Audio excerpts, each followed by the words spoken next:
The reality is that everybody should have a place to live that's safe, that's decent, where they can grow, they can thrive.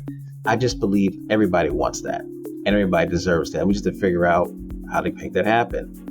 I may need different kind of assistance to get to that point than somebody else. And I think that's okay. We have to keep that in mind. So, the housing piece is a critical component. I think we're going to be involved in that for the foreseeable future. That's the voice of Marcus Randolph, President and CEO of Invest Newark.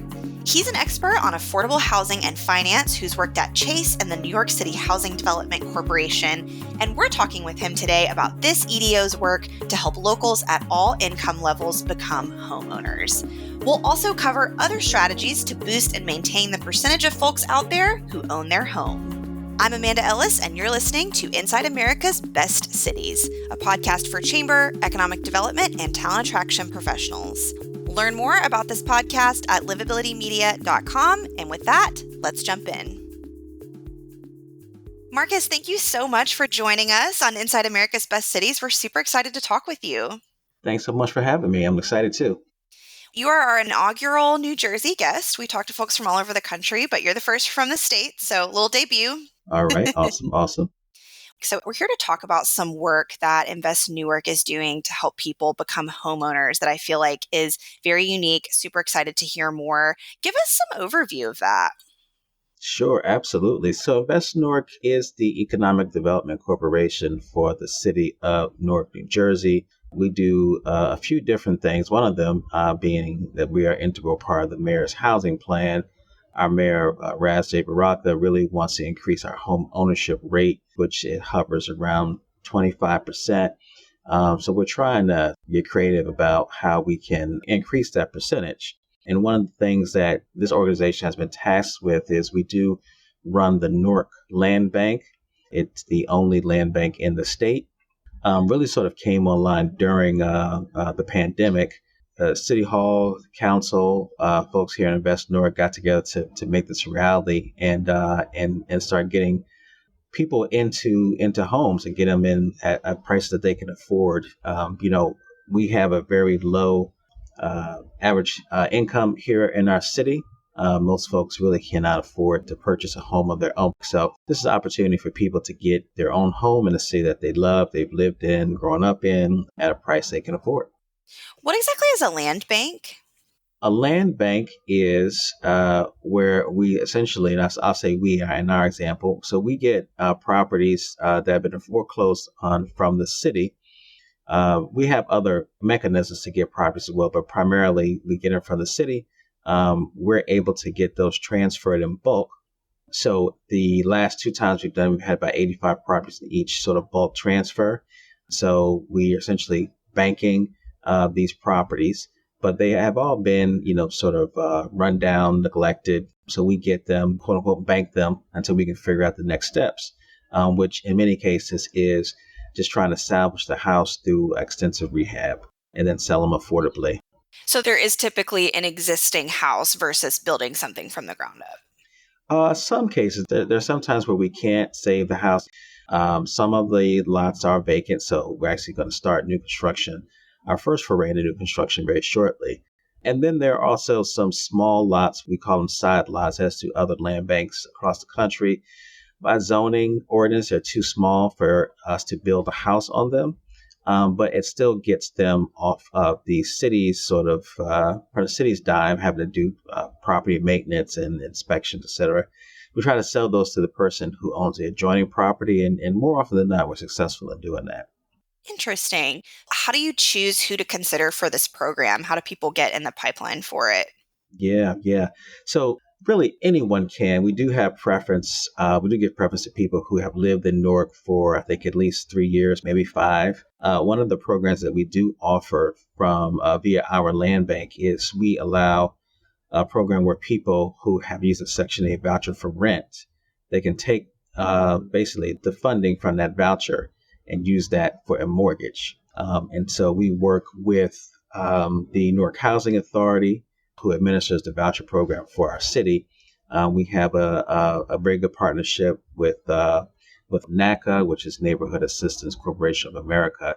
They're super helpful in getting people not only sort of identifying those who might want to go through that Section 8 program, but getting them ready as well to become homeowners. And then we have other opportunities where, a developer may put in a bid for a vacant property to do a multifamily on it. And then we have another program for people who have slightly higher incomes, about 80% of AMI, where we still act as the developer on that, but we fix those houses up and sell them at that affordability level. Talk more about why this work is important. Why does it matter whether people are homeowners versus just having a place to live? Yeah, yeah. So, we really do think of home ownership as an economic development tool. I mean, we like to think that when people purchase one of our homes, they're really stepping into equity. Obviously, there are some restrictions that come along with buying one of our homes. We want them to stay in the neighborhood for a defined period of time. But if we're selling them below market, you're stepping into a property where right off the bat, right, you've got $100,000 or maybe even more of equity. But further, the benefits of home ownership, right, are so many, and I think people are talking about it more. But safe spaces where people can live and now also work. Is instrumental. During COVID, there are some changes in our city that made it easier for people to have home-based businesses. But, without a home, no home-based business, right? Yeah, there's been some interesting movement on the childcare front of a lot of communities doing things to encourage more home-based childcare centers along the lines of businesses like you were just talking about. But yeah, you're right. Hard to do that if you don't have the space, right? Right, exactly. So this has been ongoing. I believe the article I read that sparked me to ask for this interview was from 2022. How long have you all been engaging in this? I think we sold our first home in 2021, I believe. I think the ordinance was passed, the land bank was created in 2019. 2020 hits, almost 4 years to the day, right? COVID. So that in some ways slowed things down, but kept pushing forward. So we got properties, I think, in 2020. First homes were sold in 2021. At this point now in 2024, we've gotten two tranches with a third tranche to be delivered this year. It is really great to see not just the homeowners, right, when they move into a home. There's many who thought I'd never be a homeowner, right? And so they become homeowners. And it's like, yeah, like this is the work that you did, right? You put this program together. And now look at this. There's a family living in one of these houses. Yeah, and such a tangible result to be able to see, right? I mean, not all of our work has something so rewarding. That's really cool. Yeah, exactly. Do you have a specific success story that you like to share about someone who's benefited from this? Yeah, absolutely. So the last 2 years, this sort of happened this way. We've had what we call these housewarmings that happened right around Thanksgiving. Last year's was really, really special because we had partners that heard about what it is that we're doing and wanted to join in on that. In particular, the New York Giants. You may have heard of them. So they sent one of their players over, and we surprised the purchaser by taking her shopping with one of the players in the New York Giants. Most of her home was furnished, so she's able to actually step into her home days before Thanksgiving, furnished. Family was able to move in, have their first Thanksgiving in their own home. The furniture came via Bob's Discount Furniture, and it was just a fantastic day. The number of people who were in that house to welcome her was just outstanding. Our mayor loved it. I loved it. It's a great story. Yeah, that's amazing. What a great day. Great kickoff to the holiday season too, to say the least. Yeah. And I would add to that as well that there are also local general contractors that we've been employing. And so their businesses have been growing as a result of this land bank rehab work too. Yeah. Thinking about our listeners in the economic development space who might want to replicate something like this, where would you say they should start? What advice would you have? Yes. Well, I guess a couple things I'd say. One, they certainly will need to, if there is no land bank in their state, they will certainly need partnerships with government and elected officials to make it happen, which is very much what we did here. Our mayor worked very closely with Governor Phil Murphy to make this happen. But there's also some other groups that can help. There are, I believe, over 200 land banks across the country One group that assists a lot is the Center for Community Progress. They are a fantastic group that really knows all about how you sort of address vacant land, and that can be residential, can be commercial. They were very critical in setting up a number of land banks across the country.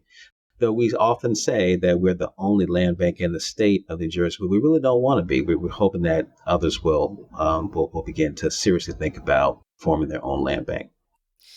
Thinking about housing affordability, and also feel like that's the largest barrier to homeownership, but maybe others. What are some other ways communities can work on alleviating some of those issues? And maybe if you have any examples you like from other communities that you could share. Yeah, I do think that this is a critical time in the country. A lot of cities are addressing their zoning issues, which, if you really peel back some of the layers, a lot of the old zoning issues lead to issues with affordability. Whether it's sort of pushing back on building mass housing, it can even be the square footage of the lot that's required to build a house. It could even be things like whether you allow accessory dwelling units, which could be, another source of income to keep people in their homes, which is another issue, right? We talk about housing affordability. Sometimes it's also the question of what can we do to keep people who are in a house? How can we help them maintain that home? So there's a number of things that I think can be done. I come from an affordable housing finance background, and over the years, and that's been a lot of fun. But I think people have been correct in saying that creating more affordable housing really is just one component of how we address the affordability crisis. There are a bunch of people every day who lose their homes, and it could be prevented. We have to work on that too. That's true. That does always seem to be overlooked. It's a lot more about, no one can get into anything and how do we get people into things, which of course is important. But yeah, also maintaining. Right, absolutely. And interesting too, it sounds like a lot of your advice about how to help with some of this is from a legality standpoint and what some of that looks like in terms of what you can create. Yeah, absolutely. As someone who has a lot of expertise in this realm, I wanted to get your thoughts on the implications of the current housing market on relocation and talent. So that's something a lot of our listeners are focused on, of course, talent attraction, getting people into a place. And right now, if you currently have a home in another market, you probably wouldn't be anxious to become a prospective buyer in the current climate, right? Right, And right. just looking at the pricing of things relative to, even if you're going into a new salary in a new market, what's that going to look like? So any thoughts on how those things tie together? Yeah, absolutely. So we get calls like that on occasion where people are sort of trying to figure out how can we assist with someone who may be moving to Newark to take on a position. How can we help them find housing? And in some cases, people, that they're looking to buy something and, they think, okay, well, the land bank, you guys must have something, right, that we could just sort of purchase, right? Which is not exactly how our programs work. But given that we are committed to increasing home ownership, we're always happy to take those type of calls and brainstorm with people a little bit about what can be done. I think the interest rate environment is challenging. So we got to figure out some ways to maybe buy down some of those rates. I mean, there are down payment assistance programs, which are good. We have a very robust one here in the city of Newark. But I think we got to think a little bit more strategically, maybe even be more flexible, or maybe just stretch a little bit more, right?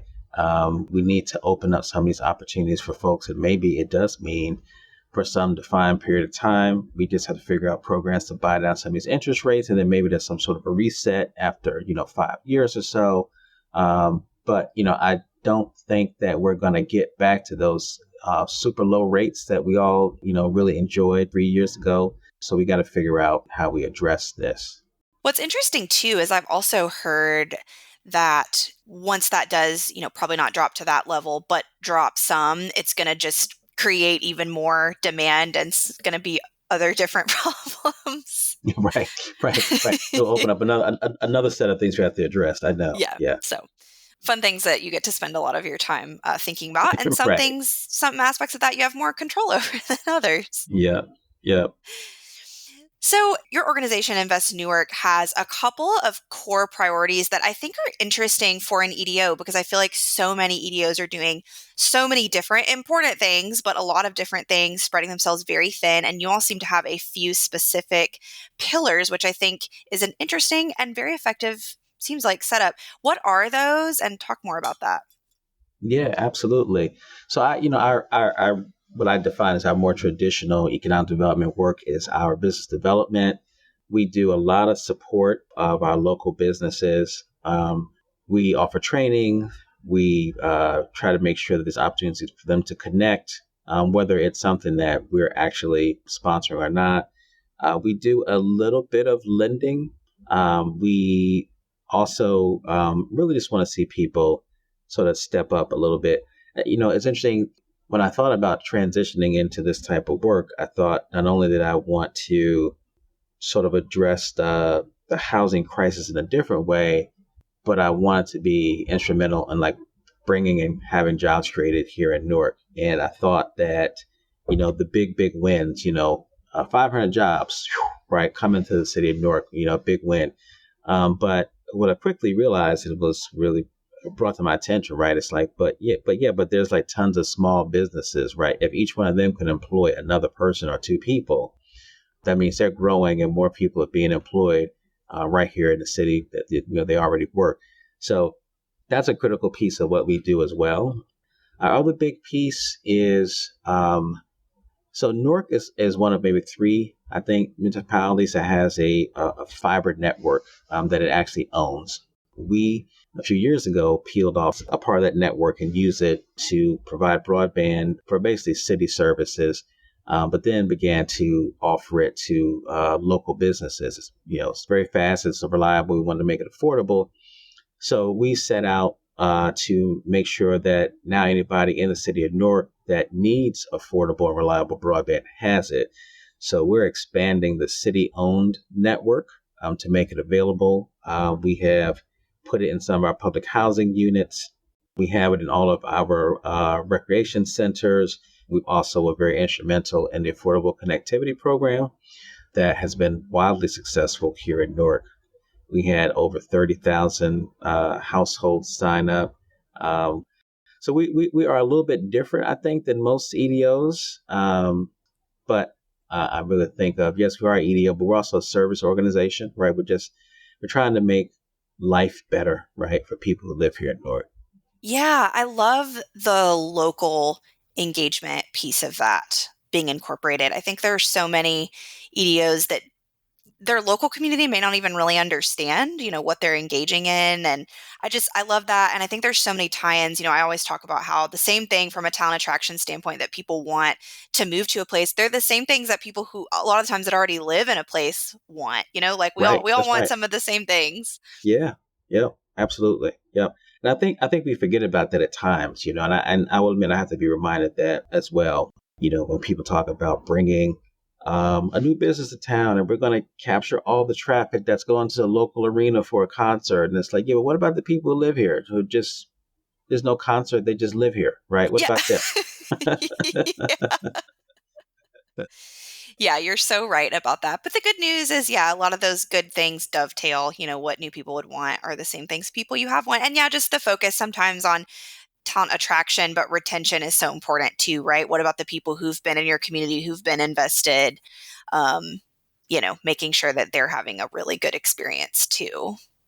So, well, I always wrap up with a fun question. But before we hop into that, anything else you'd like to add on this topic? Yeah, I think that on the housing topic, right? Sometimes I think we maybe get sidetracked by even the notion of the affordability, because everybody lives in affordable housing. So, when I make some speeches, I sometimes start with that question: put your hand up if you live in affordable housing. I put my hand up and I say everybody, because we all live what we can afford, right? So I think sometimes we get a little thrown off by affordable. The reality is that everybody should have a place to live that's safe, that's decent, where they can grow, they can thrive. I just believe everybody wants that and everybody deserves that. We just have to figure out how to make that happen. I may need different kind of assistance to get to that point than somebody else. And I think that's okay. I think we have to keep that in mind. So that's sort of why I've, dedicated my life to this type of work. Like I really do believe in it. Again, we do some different things here at Invest Newark, but the housing piece is a critical component. I think we're going to be involved in that for the foreseeable future. So our fun wrap-up question we always ask our guests. So of course you're based in Newark. Have you been there a long time? So I'm a New Jersey native and resident, and have been since I've been in the job about 2 years. So in Newark every day for about 2 years now. Yeah. All right. So if someone were to visit the community, what should they make sure to do, like bucket list item? Oh, wow. Well, you definitely have to visit our cherry blossoms. We have a growing downtown. We now call it the Arts and Education District. We have a fantastic monument to Harriet Tubman, a really, really beautiful piece of artwork. We have children that come down now for school trips. We have Tots for Tubman.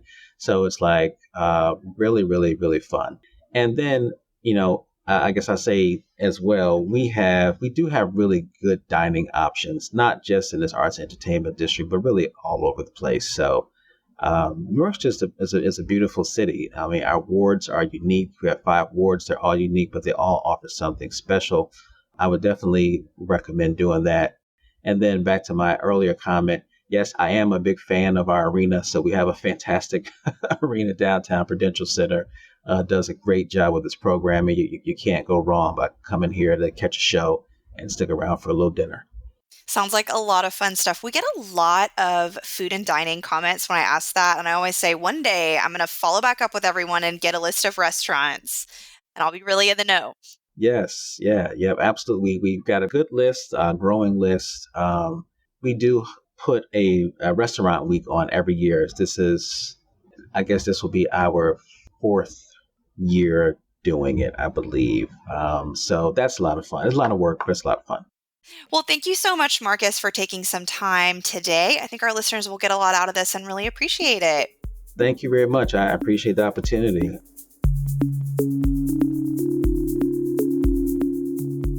Thanks for listening to the Livability Podcast, where we take you inside America's best cities. At Livability, we highlight the unsung awesomeness of small and mid-sized cities across the country. We also partner with communities to reach their target companies and potential residents through digital content and print magazine programs. If you enjoyed this episode, please follow, rate, and review this show wherever you listen to podcasts. You can also learn more about us at livabilitymedia.com. Have an idea for an upcoming episode? Email me at aellis@livability.com. Until next time, from Livability, I'm Amanda Ellis, sharing the stories of America's most promising places.